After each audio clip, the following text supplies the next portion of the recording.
అందరికీ నమస్కారం. మొన్న ఏలేరు వరద వల్ల విపరీతంగా ఇంచుమించుగా 6 టీఎంసీలు అధికారిక లెక్కల ప్రకారమే సుమారు 5-6 టీఎంసీల మధ్య నీరు వదిలివేయడం జరిగింది. అందరికీ తెలిసిన విషయమే. ప్రాజెక్టులో నీరు లేకపోతే ఎండిపోయేది, నీరు ఎక్కువైతే మునిగిపోయేది పిఠాపురం నియోజకవర్గం. విజయవాడ, గుంటూరు తర్వాత అత్యధికంగా నష్టపోయిన ప్రాంతం ఏదైనా ఉందంటే అది పిఠాపురం నియోజకవర్గ రైతాంగం. మరి సుమారు 38,000 నుంచి 40,000 ఎకరాలు పండిస్తున్నారు. దగ్గర ఇప్పుడు అధికారిక లెక్కలే 17,000 నుంచి 20,000 ఎకరాల వరకు పంట నష్టం జరిగింది. అంటే 50% నష్టం పూర్తిగా రైతాంగం నష్టపోవడం జరిగింది. ఈ విషయాలన్నీ కూడా అందరికీ తెలుసున్నదే. ఇప్పుడు ఎన్యూమరేషన్ చేసి వాటిని అన్నిటినీ కూడా రైతాంగానికి అండగా ఉండడానికి ప్రభుత్వం అండగా ఉండాలని చెప్పి, అదేవిధంగా ఎన్యూమరేషన్ విషయంలో మరి ఎక్కడ కూడా పక్షపాత ధోరణి లేకుండా ఏ ఒక్క సెంటు రైతాంగాన్ని కూడా వదలకుండా రైతులకి, కౌలు రైతులకి, రైతు కూలీలకి, గ్రామస్తులకి అందరికీ కూడా న్యాయం జరిగే విధంగా ఈ ప్రభుత్వం అండగా ఉండాలని మరి చెప్పడానికి కోసం కలెక్టర్ గారి దగ్గరికి ఈ విషయాలన్నీ వారి దృష్టికి తీసుకురావడం జరిగింది. ఇంకొక ముఖ్యమైన విషయం ఏంటంటే, మొట్టమొదటిగా యుద్ధ ప్రాతిపదికన చేయాల్సిన విషయం ఏంటంటే, దగ్గర 16-17 గండ్లు పడిపోయినాయి అని రైతాంగం చెప్పడం జరుగుతుంది. ఈ గండ్లు కనుక వెంటనే పోడ్చకపోతే ఇప్పుడు మిగిలిన పంటకి నీరుండదు, రేపు వచ్చే దాళవాకి కూడా చాలా ఇబ్బందులు అయ్యే పరిస్థితులు ఉంటాయి. కాబట్టి వెంటనే నిధులు మంజూరు చేసి ఈ గండ్లన్నీ కూడా, ఒకటి ఇరిగేషన్ డిపార్ట్మెంటు, 2 అక్కడ కన్సర్న్ రైతులను కూడా కోఆర్డినేట్ చేసుకుని చేస్తే పనులు చక్కగా అవడానికి, ఎక్కడ ఏ విధంగా జరుగుతుందని రైతాంగానికి కూడా తెలియడానికి అవకాశం ఉంటుంది. అది పూర్తి చేయాలని ఒకటి. రెండోది, ఇప్పుడు సెప్టెంబర్లో మనకి సెప్టెంబర్ మొదటి వారంలో ఇది జరిగింది. ఈ దగ్గర ఈ 17 నుంచి 20,000 ఎకరాలు నష్టపోయిన రైతాంగం అందరికీ కూడా 2 ప్రాబ్లమ్స్ ఉన్నాయి. ఒకటి, చాలా వరకు భూముల్లో ఇసుక వేయడం, మెటల్ రకరకాలుగా మట్టి కానీ ఇవి కానీ వచ్చి భూములన్నీ కూడా పూర్తిగా పాడైపోయిన పరిస్థితి. కాలువలు కూడా పూర్తిగా మట్టితో కూరుకుపోయిన పరిస్థితి ఉంది. కాబట్టి అదొకటి. రెండో విషయం ఏంటంటే, సెప్టెంబర్లో వచ్చింది, ఇది పూర్తిగా నష్టపోయింది. ఇంకొక పంట వేసే అవకాశం లేదు, అంటే పూర్తిగా పంట నష్టం జరిగిపోయింది. రేపు డిసెంబర్లో దాళవా వేసుకునే వరకు సెప్టెంబర్లో 15 రోజులు, అక్టోబరు, నవంబరు కూడా, అంటే 2.5 నెలలు రైతులు ఖాళీగా ఉండాల్సిన పరిస్థితి ఉంది.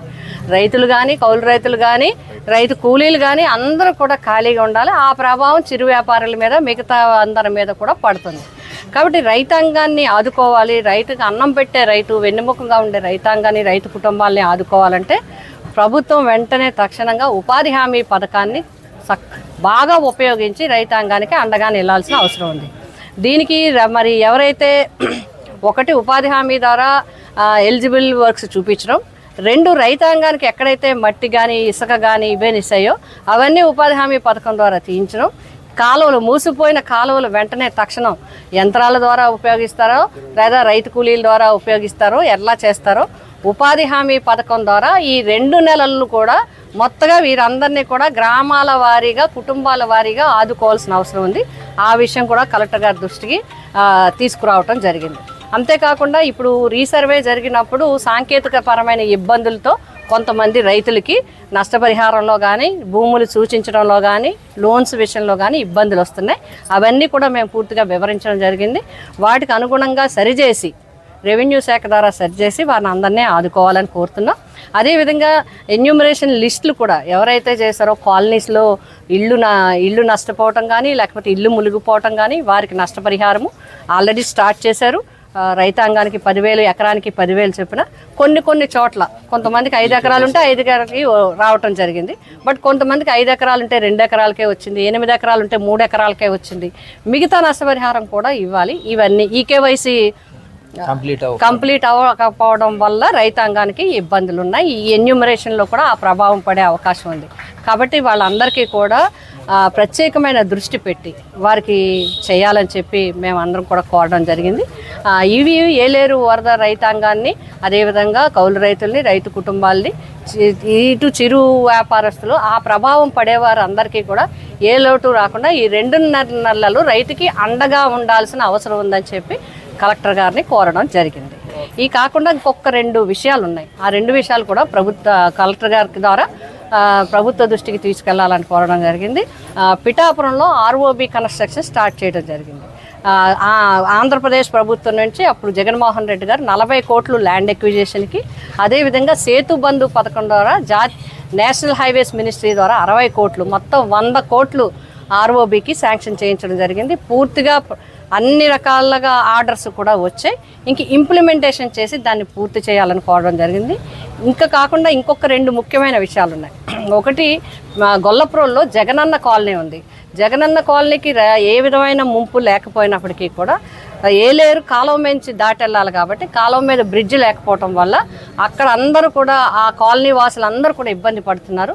దానికి గతంలో 2.5 కోట్లతో ఎస్టిమేషన్ వేసి అన్నీ కూడా సిద్ధం చేసి మొత్తం ప్రపోజల్స్ పంపించడం జరిగింది.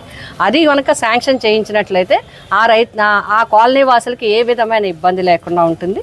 అలాగే గొల్లప్రోలు మున్సిపాలిటీలో సూరంపేట కాలనీ కూడా ఆల్రెడీ పిల్లర్స్ వేసి ఉంది. స్లాబ్ వేసి అప్రోచెస్ వేస్తే కనుక ఒక 20-25 లక్షల్లో ఆ పని కూడా పూర్తయినట్లయితే ఆ కాలనీ వాసులకు కూడా ఏ విధమైన ఇబ్బంది లేకుండా అవుతుంది. కాబట్టి ఇవి చిన్న వెంటనే చేయడానికి అవకాశం ఉన్నాయి. కాబట్టి తక్షణం చేయించాలని చెప్పి మేము కోరడం జరిగింది. కాలనీ వాసులకు ఏ విధమైన ఇబ్బంది లేకుండా చేయడానికి, వాళ్ళ రవాణాగా ఏ విధమైన అసౌకర్యం లేకుండా చేయడానికి ఉంటుందని చెప్పడం జరిగింది.